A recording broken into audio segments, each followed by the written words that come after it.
साथियों नमस्कार। आज मैं आपके सामने एक अपडेट दे रहा हूं जो अभी भारत में जो चुनाव का माहौल चल रहा है, जो यूनियन इलेक्शंस का माहौल चल रहा है, इसके बारे में हम एक अपडेट आपको दे रहे हैं कि अभी हाल ही में जो दिन की 3 बजे की खबर आई हुई है, जिसमें से सुप्रीम कोर्ट ऑफ इंडिया के जो न्याय दिखाया, एक तरीके से जो रिजल्ट बताया है। अभी तक ये था कि कल में एक कयास लगाए जा रहे थे कि दो अभी हाल ही में जो इलेक्शन कमिश्नर्स के अपॉइंटमेंट किए गए, उनको कहीं ना कहीं मतलब रिफ्यूजल की बात चल रही थी। लेकिन अभी 3 बजे की एक बड़ी खबर है कि इनको, यानी कि मिस्टर ज्ञानेश कुमार जी को, और इसके अलावा जो सुखवीर सिंह संधू हैं, जो भारत में जो दो इलेक्शन कमिश्नर हैं, इनके जो अपॉइंटमेंट को फिलहाल रिमेन रखा गया है।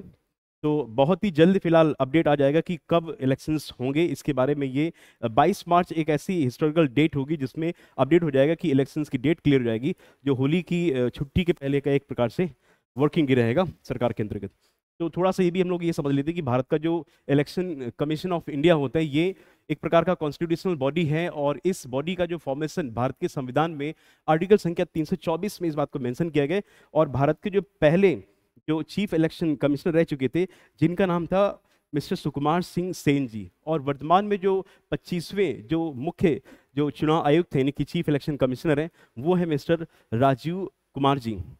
बात अगर यहाँ पे कल जो मामला एक शाम को रिवील हुआ था, जो दिल्ली में बैठक हो रही थी, इसमें ऐसा ये बात रखी गई है कि जो ज्ञानेश कुमार सिंह है, जो कि आईएएस कैडर से, यानी कि केरल से बिलोंग करते हैं और मिनिस्ट्री ऑफ कोऑपरेशन में एज ए सचिव के रूप में काम कर चुके हैं।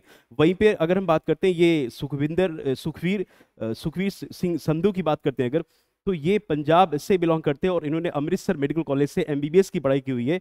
और साथ ही साथ ये उत्तराखंड में पुष्कर सिंह धामी की सरकार में ये वहां पर मिनिस्ट्री ऑफ हेल्थ में भी कार्य कर चुके हैं। और भारत में जो आपका ये मिनिस्ट्री ऑफ जो नेशनल हाईवे है, इसमें फिलहाल ये एज ए चेयरपर्सन के रूप में काम कर चुके हैं। तो ये दोनों रिटायर्ड एक आईएएस अफसर हैं, जिनको जो अभी हाल ही में एक संवैधानिक पद के अंतर्गत भारत में दो इलेक्शन कमिश्नर के पोस्ट पे अपॉइंट किया गया।